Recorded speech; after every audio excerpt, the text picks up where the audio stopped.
Que le nom du Seigneur soit béni. Bénis le Seigneur pour les bons moments que nous passons dans sa présence, dans la louange. Nous bénissons le Seigneur pour l'action de son esprit. Nous bénissons aussi le Seigneur parce que rien n'est plus grand que notre Dieu. Alléluia. Le Seigneur est au-dessus de tout. Il a tout vaincu et comme je l'ai dit dans ma prière, tout a été mis sous ses pieds. Trône, domination, autorité, tout a été mis sous ses pieds et nous n'avons à craindre de rien. Alléluia. On va ouvrir les Écritures ce matin et j'aimerais le faire dans le Nouveau Testament, dans une des lettres de l'apôtre Pierre, la première au chapitre 4. Et nous allons lire une courte portion du verset 7 au verset 12. Et on va s'arrêter sur un terme utilisé par Pierre et ça va être le sujet sur lequel nous allons partager ce matin. On va essayer d'être simple ce matin, mais aussi de laisser le Seigneur toucher notre cœur, nous réveiller s'il faut nous réveiller, parce que parfois on a besoin d'être réveillé. C'est comme le matin, quand le réveil sonne, il faut bien se réveiller, ou sinon on reste endormi. Nous stimuler, s'il nous faut nous stimuler, nous donner une dynamique nouvelle, nous donner cette fraîcheur, parce que parfois, on remarque, quand on travaille pour le Seigneur, on œuvre, on avance, et il arrive des difficultés, parfois des temps forts, aussi des temps faibles, et parfois on a besoin aussi de ce vent frais qui vient comme nous redonner un souffle pour servir le Seigneur. Et plaise à Dieu qu'au travers de la parole, l'Esprit puisse avoir cette action, que ce soit tel un vent violent s'il faut nous réveiller, mais aussi ce doux murmure pour nous donner un souffle nouveau pour le service du Seigneur. Alléluia. Alors on va lire, et ça commence ainsi: la fin de toute chose est proche. Soyez donc sages et sobres pour vaquer à la prière. Avant tout, ayez les uns pour les autres une ardente charité, car la charité couvre une multitude de péchés. Exercez l'hospitalité les uns envers les autres sans murmure. Comme de bons dispensateurs des diverses grâces de Dieu, que chacun de vous mette au service des autres le don qu'il a reçu. Si quelqu'un parle, que ce soit comme annonçant les oracles de Dieu. Si quelqu'un remplit un ministère, qu'il le remplisse selon la force que Dieu communique, afin qu'en toute chose, Dieu soit glorifié par Jésus-Christ, à qui appartiennent la gloire et la puissance au siècle des siècles. Et nous disons Amen. Alléluia. Et vous comprenez peut-être où je veux en venir. Je veux m'arrêter sur ce verset 10, que peut-être tu peux laisser afficher quelque temps, parce que l'apôtre Pierre va nous parler d'être comme de bons dispensateurs des diverses grâces de Dieu. Et ce terme dispensateur, il est peut-être pas coutumier dans notre langage, on n'est peut-être pas habitué à l'utiliser, ou peut-être on l'utilise, mais dans le sens proprement français que nous connaissons. Mais si on veut bien apprécier, on peut regarder d'autres traductions de ce verset. Vous regarderez, si vous avez avec vous, si vous avez sur votre smartphone, la Nouvelle Français courant va traduire et va parler de bons administrateurs de la grâce infiniment variée de Dieu. La version Semeur va utiliser, elle, le terme de gérant, comme être un bon gérant de la grâce infiniment variée de Dieu. Et on comprend là qu'il y a une richesse dans l'image que l'apôtre Pierre veut utiliser. Moi, je le crois que les disciples de Jésus, et notamment l'apôtre Pierre, il fait un peu à l'image de Jésus, et je crois que c'était sûrement même la coutume de l'époque, parce on voit même Paul, qui lui n'a pas côtoyé Jésus, utiliser les mêmes façons de faire, les mêmes moyens. Ils aiment utiliser des images. Et là, lorsque Pierre écrit sa lettre, il utilise une image, parce qu'on aurait pu traduire le « comme » par « à l'image de bons dispensateurs ».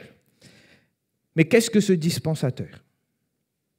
Alors, si on va un peu plus loin, au-delà de regarder les différentes traductions, gérant, administrateur, dispensateur, le terme grec, alors ça va être un peu chinois, peut-être un peu pour nous, même si c'est du grec, c'est oikonomos. Et dans le sens et dans le texte littéral, lorsque l'apôtre Pierre va l'utiliser, ça fait écho directement à un poste, à une fonction, à un travail. Et de quel travail il s'agit? Il est question du poste de gestionnaire de la maison ou des affaires domestiques. Je vais vous ramener sur une image que Jésus va utiliser parce qu'on va comprendre. Et Jésus a mis en forme et en évidence le poste et le rôle du dispensateur dans la parabole de Luc 16. Dans la parabole de Luc 16, qu'on appelle généralement la parabole de l'économe infidèle, le mot dispensateur est là traduit par économe. Et rappelez-vous de l'économe infidèle. Quelle était sa tâche? Il avait la gestion des biens du maître et il devait en faire bon usage. Et dans la parabole de Luc 16, on sait que la parabole commence en nous disant que l'économe, il dissipait les biens du maître. Et c'est pourquoi le maître allait revenir pour sévir auprès de cet économe infidèle et pour lui retirer l'administration de ses biens. Je dis tout cela, pourquoi? Parce que ça nous amène vraiment à comprendre cette image et la fonction. Le gestionnaire, l'économe, ou encore l'administrateur ou le dispensateur, c'est celui à qui le maître de la maison, celui qui est propriétaire des biens, confie la gestion de ses affaires. Je vais aller même plus loin en prenant l'exemple de cette parabole de Luc 16, c'est que c'est aussi celui qui a la responsabilité de distribuer les biens du maître selon la volonté et les ordres que le maître vont lui donner. Et c'est ce qu'on retrouve dans Luc 16. Il y avait des personnes qui avaient des dettes. Il avait distribué les biens du maître. Et les personnes devaient lui rembourser, sauf qu'il ne s'est pas intéressé à faire un échéancier. Il ne s'est pas intéressé à avoir les remboursements. Et lui, il a donné. Il y avait des dettes de partout. Et quand le maître il a mis un coup les regards sur le travail de cet économe, il a dit « mais il est en train de dilapider mes biens ». Et il va venir sévir. Et je vous amène sur ce terrain parce que l'apôtre Pierre nous amène dans une image spirituelle. Et spirituellement, nous sommes aussi les dispensateurs de la grâce. Nous sommes ces administrateurs de la grâce. Je vais m'expliquer. L'apôtre Paul va dire aux Éphésiens qu'à chacun de nous, la grâce a été donnée selon la mesure du don de Christ. On a tous reçu la grâce de Dieu. Tel cet économe de Luc 16, qui avait reçu, lui, toute la gestion des biens. Et nous avons reçu la grâce de Dieu. Je vais même encore l'imager et la rendre peut-être encore plus digeste pour nous ce matin. C'est que le Seigneur nous a comblés de grâce. Parce que dans le royaume de Dieu, frères et sœurs, tout est grâce. Nous avons été sauvés par grâce. Si nous avons obtenu un quelconque avantage sur cette terre, un travail, une maison, un foyer, des enfants, tout cela ne sont que des grâces de Dieu. Le Seigneur nous a bénis et nous bénit encore, et gloire à Dieu, parce que le Seigneur, il sait user de bonté envers nous. Le Seigneur sait nous combler dans sa grâce infiniment variée. Il sait user de miséricorde envers nous, alors que pourtant notre héritage n'est pas ici-bas, mais le Seigneur sait nous donner, sait nous combler.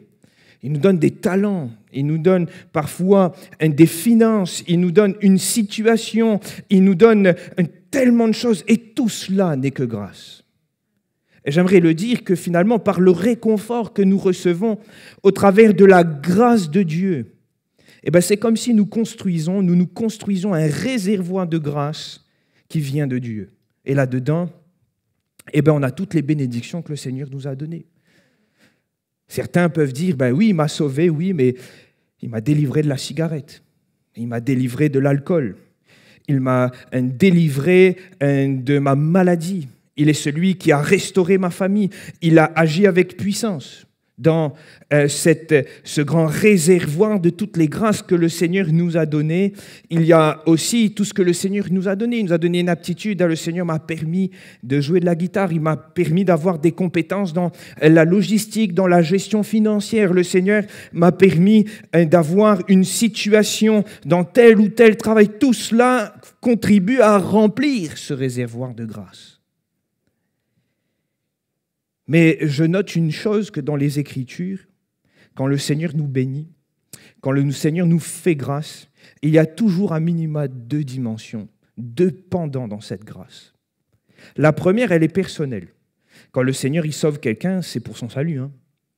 Quand le Seigneur guérit quelqu'un, c'est pour que la personne soit guérie. Quand le Seigneur nous donne un travail, c'est pour que nous travaillions. Quand le Seigneur nous donne une situation, c'est parce que le Seigneur, il veut notre bien. Ça, c'est le premier pendant qui est personnel, et ça, on le comprend bien. Mais je remarque que dans les Écritures, il y a toujours un autre pendant. Et ce pendant-là, il est beaucoup plus loin et des fois plus difficile à percevoir pour nous. Parce que je remarque que quand le Seigneur nous bénit, c'est afin que nous bénissons. Frères et sœurs, je vais prendre quelques exemples des Écritures. Lorsque ce boiteux à la porte du temple a été guéri, qu'est-ce qu'il a fait? Il s'est levé, il a pris son lit, il est rentré chez lui? Non, il s'est levé, il est entré dans le temple, il a célébré Dieu. Il a été un témoin de suite de la grâce de Dieu. Et je suis sûr d'une chose, c'est que par sa guérison, par le miracle qu'il a expérimenté, par la grâce, la faveur qu'il a expérimenté de Dieu, il a été un canal de bénédiction pour ceux qui sont autour. Le jour de la Pentecôte, et là on va parler pas d'une guérison, mais du baptême du Saint-Esprit. Le jour de la Pentecôte, le jour de l'effusion du Saint-Esprit, alors qu'ils sont dans la chambre haute, il y a le feu qui descend du ciel, ils parlent en d'autres langues, frères et sœurs. Mais je remarque même que là, oui, le Saint-Esprit avait été envoyé pour eux, premièrement, afin qu'ils aient reçu la promesse et qu'ils puissent entrer dans le mandat. Mais la Bible nous dit que les langues dont ils parlaient, c'était les langues des Juifs qui étaient venus pour la fête de Shavuot et qui étaient présents là et qui ont entendu les merveilles de Dieu. Pourquoi? Parce que la bénédiction qu'ils avaient héritée à ce moment-là, qu'ils avaient obtenue, avait aussi cependant, c'était de bénir ceux qui étaient autour. Et je remarque qu'on pourrait faire le tour de toutes les bénédictions que le Seigneur nous donne. Il y a toujours cependant, il y a toujours cette dimension spirituelle, cette dimension personnelle, et là le Seigneur nous bénit pour notre bien personnel, parce que nous en avons besoin, mais il y a aussi cette dimension collective, c'est afin de bénir les autres. C'était le projet de Dieu pour Israël. Il avait choisi une nation, il s'était choisi un peuple, pas pour faire un peuple de chouchou gâté, Et malheureusement, c'est un peu ce qu'Israël a compris, parce qu'ils sont restés entre eux. Ils n'ont pas voulu faire connaître les mystères de Dieu, mais c'est afin qu'ils soient une bénédiction pour toutes les nations. C'est ce que Dieu avait dit à Abraham. Dieu avait choisi un peuple afin qu'il soit une bénédiction pour toutes les nations. Et tout cela m'amène à nous amener à réfléchir justement sur ces réalités. Parce que l'apôtre Paul va même lui plus loin. J'ai parlé de bénédiction jusqu'à maintenant. J'ai parlé du baptême du Saint-Esprit le jour de la Pentecôte, de la guérison, de ce que le Seigneur a opéré dans une vie, du salut qu'il a offert. Mais l'apôtre Paul va aller plus loin. Il va même réaliser que finalement, vu que tout est grâce, vu que nous sommes que administrateurs, vu que nous sommes que gestionnaires des biens de Dieu, parce que même le souffle de vie appartient au Seigneur. C'est lui qui en est le maître, c'est lui qui en décide le jour, qui décide le jour et qui fixe le terme à cela. Il est maître de ces choses. Nous sommes qu'administrateurs. Et l'apôtre Paul, considérant ces choses, va même aller plus loin en disant, finalement, même les souffrances sont utiles afin d'encourager ceux qui souffrent. Même les souffrances, finalement, m'amènent à vivre et à considérer ceux qui passent par ce chemin afin que, à mon tour, je puisse prier avec la même ferveur pour ceux qui passent par le même chemin que moi. Il va dire que nos souffrances sont pour votre consolation et notre consolation servira aussi à votre consolation. L'apôtre Paul va considérer même que parfois, même s'il a fallu souffrir, cela n'a pas été en dépit de l'œuvre de Dieu, mais cela n'a fait que contribuer au progrès de l'œuvre de Dieu. Pourquoi? Parce que dans le royaume de Dieu où tout est grâce,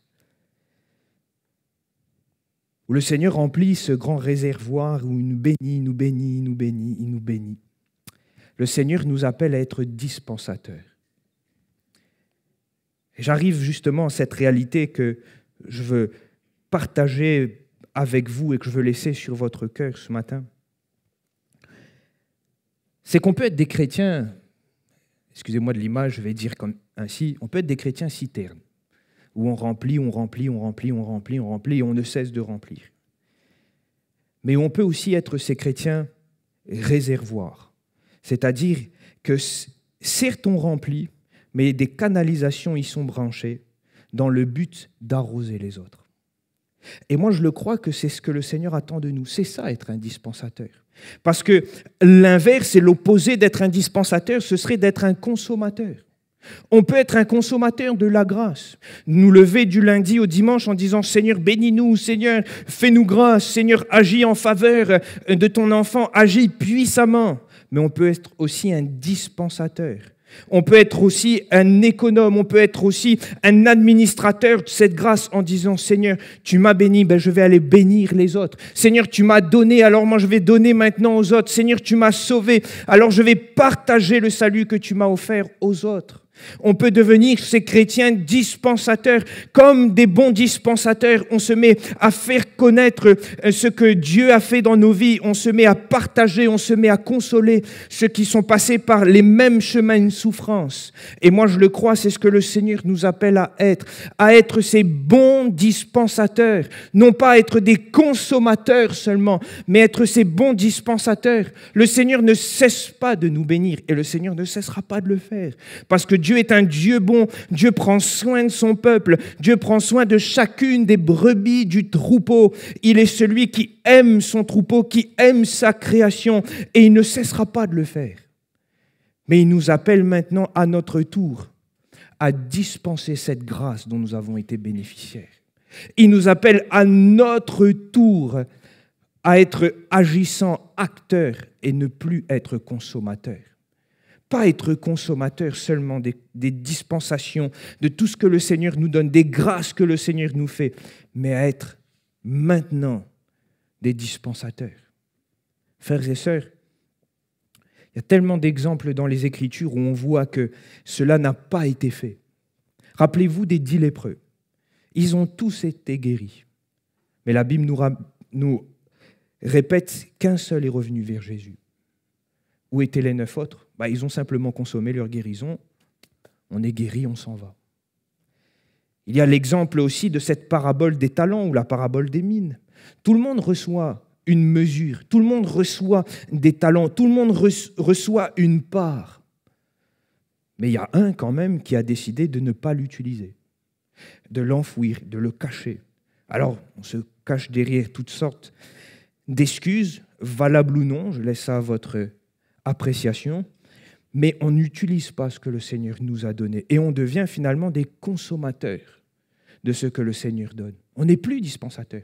C'est-à-dire qu'on n'est plus en train d'utiliser ce que le Seigneur nous a donné afin de bénir, mais on est en train de dire « Seigneur, bénis encore ». Et moi, je le crois, frères et sœurs, qu'il y a une richesse pour le peuple de Dieu à vivre en tant que dispensateur des diverses grâces de Dieu. Le Seigneur nous a bénis à Saint-Louis. Le Seigneur a béni des familles. Le Seigneur a béni des vies. Le Seigneur m'a béni. Mais maintenant, est-ce que moi j'ai envie d'être un dispensateur de la grâce ? Ou est-ce que j'ai envie d'être un consommateur de la grâce ? Alors, je sais que forcément, c'est plus simple d'être consommateur qu'être dispensateur, parce que ça nous demande de nous engager, ça nous demande de sortir de notre zone de confort.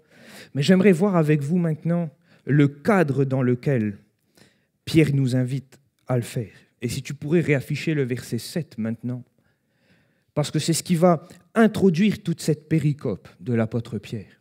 C'est que la fin de toute chose est proche. Il y a cette imminence du retour de Jésus. Et c'est vrai, je remarque qu'on ne parle plus trop de la guerre en ce moment. On parle plus trop même du Covid. On a mis tout ça sous silence. Est-ce qu'il n'y a plus ? Est-ce qu'il y a encore ? Là aussi, je laisse ça à votre appréciation. Mais on ne parle plus de ces choses. Pendant un temps, on a véhiculé la peur et on voit qu'on n'est plus dans ce circuit de véhiculer la peur. Mais la réalité, c'est que Jésus revient quand même. Ça ne changera pas.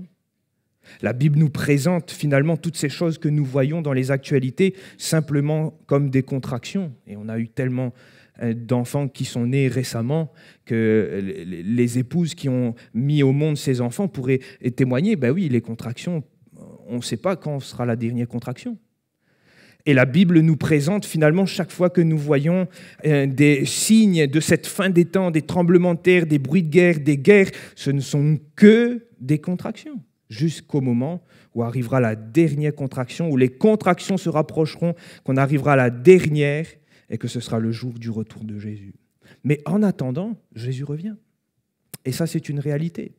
Jésus revient et je remarque que dans toutes les images que je vous ai données, dans celle de l'économe infidèle, ce qui va faire que l'économe infidèle se bouge, c'est quoi? C'est qu'il apprend que le maître revient.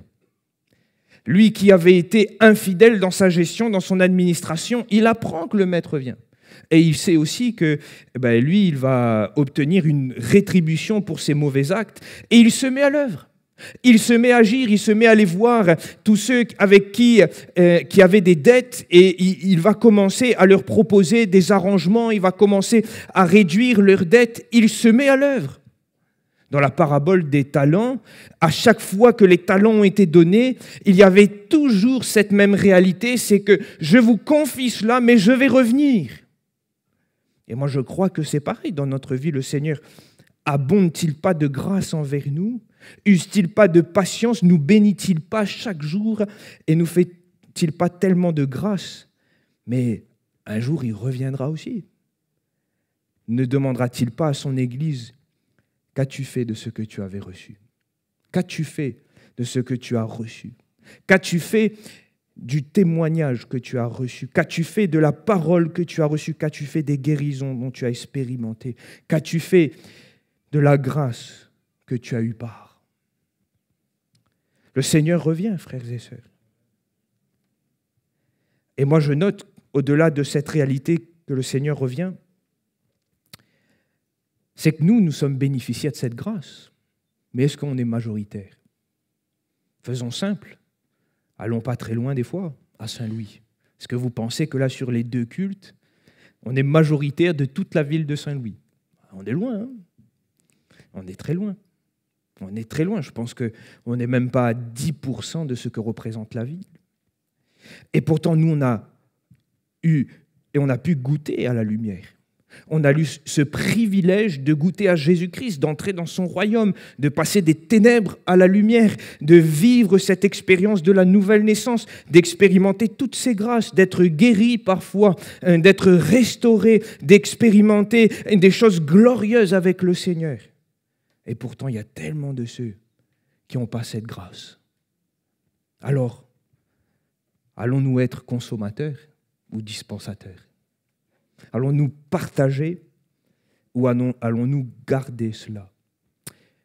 Même dans cette image de la lumière, il est question de ne pas laisser la lumière cachée, de ne pas mettre la lumière sous le boisseau, de ne pas mettre la lumière sous un seau. Il est question de mettre la lumière en haut de la montagne ou dans la maison afin que toute la maison soit éclairée ou que la ville soit éclairée. Pourquoi? Parce que Jésus revient et nous avons reçu cette lumière. Et nous avons aussi la charge en tant que dispensateurs de partager cette lumière. Je le dis tout à l'heure et je l'ai cité dans le rôle du dispensateur, de cet économe, de celui qui est posé sur la maison et qui est administrateur de ses biens. Et pour nous, c'est pareil, c'est l'image que Pierre est en train d'utiliser en disant « Nous sommes les dispensateurs, nous sommes à l'image des bons dispensateurs de la grâce. Nous avons reçu cette grâce et nous avons aussi la charge de la partager. » Et il faut le faire, frères et sœurs. Il faut que nous puissions tous et toutes, moi le premier ce matin, nous puissions nous réveiller en partageant cette grâce. Quand nous voyons un frère, une sœur, passer par un chemin de souffrance dans lequel nous sommes passés, nous devrions être avec lui. Pourquoi? Parce que si le Seigneur nous a fait la grâce d'en sortir, c'est aussi pour que nous puissions le bénir quand il va passer dedans. Si nous avons expérimenté la guérison divine dans telle ou telle situation et que nous voyons notre frère, notre sœur passer par la même étape, nous devrions être avec lui. Nous devrions plier les genoux, nous devrions nous approcher du trône de la grâce Non pas simplement pour recevoir la miséricorde pour nous, mais pour prier, dire Seigneur, tu m'as fait cette grâce. Mais puisse cette personne vivre aussi cette même grâce. Je veux qu'elle puisse vivre la même chose que moi. Je veux qu'elle puisse expérimenter la même expérience que moi, Seigneur Jésus. Je ne veux pas simplement être consommateur, mais je veux que cette personne goûte à cela. Alléluia. Pour nos proches qui ne connaissent pas le Seigneur, combien nous avons besoin, et c'est le cadre de notre responsabilité en tant que chrétiens, nous avons eu part à la lumière. Partageons cette lumière. Partageons le témoignage de Jésus-Christ, partageons la parole que nous avons reçue. Et je vais même aller plus loin maintenant. La fin de toute chose est proche. Pensons-nous qu'il est toujours le temps, ou qu'il est encore le temps de mettre nos talents enfouis sous terre, ou plutôt de nous mettre à servir le Seigneur. Je remarque que dans les textes, quand il est question du don de Dieu, il est question de la mesure que le Seigneur a donnée à chacun. Et moi je le crois, le Seigneur donne une mesure à chacun. Le Seigneur a donné une part, comme dans cette parabole des talents, comme dans cette parabole des mines. Le Seigneur donne une part.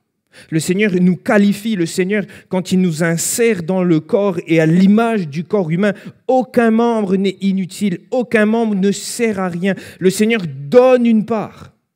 Et l'apôtre Paul va ajouter aussi cela, c'est que si le Seigneur nous donne une mesure du don, il va aussi nous donner les limites en partage pour exercer cette mesure de ministère. Et moi, je le crois que le Seigneur a donné à chacun une mesure. Le Seigneur a fait grâce à chacun pour pouvoir le servir, pour pouvoir être actif dans le corps. Le Seigneur a donné à chacun une mesure et le Seigneur a aussi fixé des limites.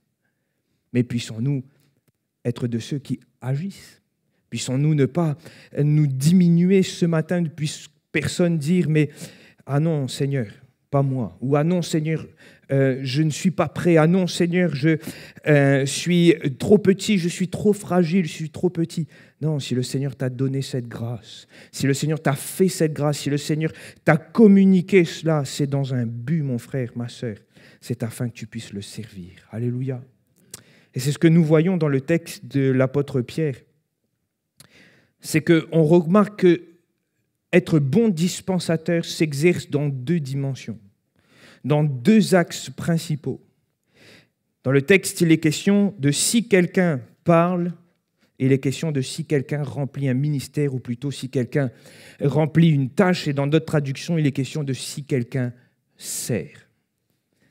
Et c'est ce que j'aimerais ajouter à cela, c'est que finalement, c'est les deux parts.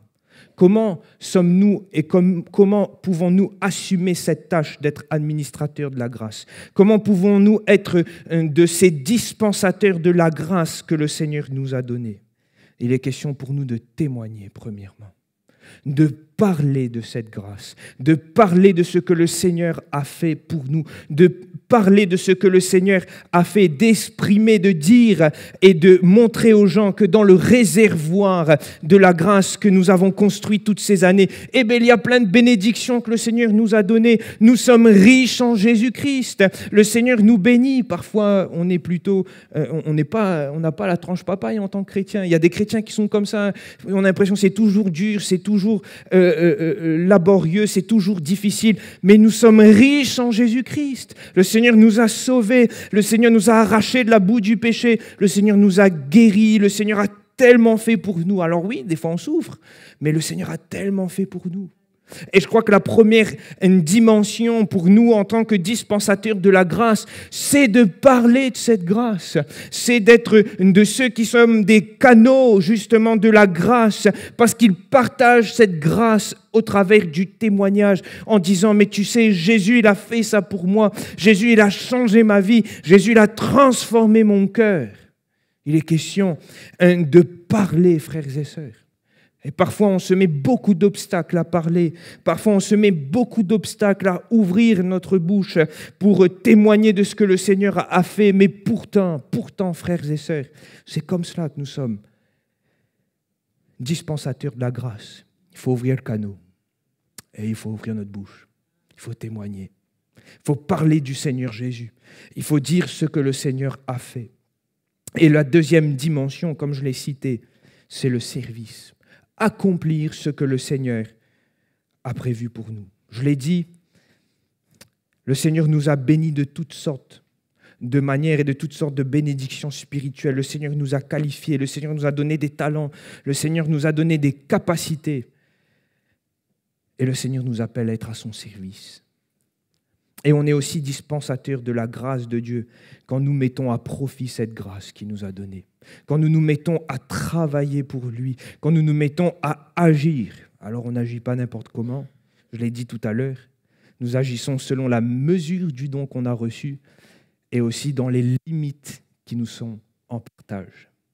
Mais nous servons le Seigneur. Et ça, c'est quelque chose de riche, frères et sœurs. Le Seigneur nous a tellement donné. Et moi, à chaque fois, je me dis, et c'est le texte même que nous avons lu, qu'est-ce que l'homme pour que tu te souviennes de lui? Vous savez, le Seigneur aurait pu finalement utiliser des anges pour être les dispensateurs de la grâce. Le Seigneur aurait pu utiliser des hommes bien meilleurs que nous pour être dispensateurs de la grâce. Mais il fait de chacun d'entre nous des dispensateurs. Il fait de chacun de nous des canaux afin de bénir les autres. Il fait de chacun de nous des sources de bénédiction afin que nous puissions maintenant aussi bénir ceux qui sont autour. Mais il faut que nous nous mettons à l'action. Il faut que nous puissions agir et il faut que nous puissions témoigner, frères et sœurs. L'apôtre Pierre va dresser, et j'aimerais terminer par cela dans cette ouverture, l'apôtre Pierre va dresser cette réalité d'être de bons dispensateurs de la grâce, d'avoir cette responsabilité de ces biens que le Seigneur nous a confiés et de tous les biens que le Seigneur nous a confiés. Et ce serait difficile de tous les citer, en passant par le salut, que ce soit les biens terrestres, que ce soit les biens immatériels, les compétences, tout ce que le Seigneur nous a donné. Il nous a rendus administrateurs de ces biens. Mais il nous a rendus administrateurs pas dans le but que nous soyons des consommateurs, mais dans le but que nous puissions partager cela, afin d'être des dispensateurs de la grâce. Mais l'apôtre Pierre va positionner cette réalité dans un contexte bien précis. Oui, le retour du Seigneur est proche, mais l'exercice et la dispensation de la grâce se fait aussi au travers de la responsabilité qui est la responsabilité du chrétien et que j'ai résumé ainsi. Pierre va parler de le faire dans la prière, prier Dieu. Pierre va parler de le faire dans l'amour fraternel, s'aimer les uns les autres ardemment. Pierre va parler de le faire dans l'hospitalité, c'est-à-dire de s'accueillir, de s'accepter, de se supporter, d'être ensemble, de vivre cette réalité de la famille.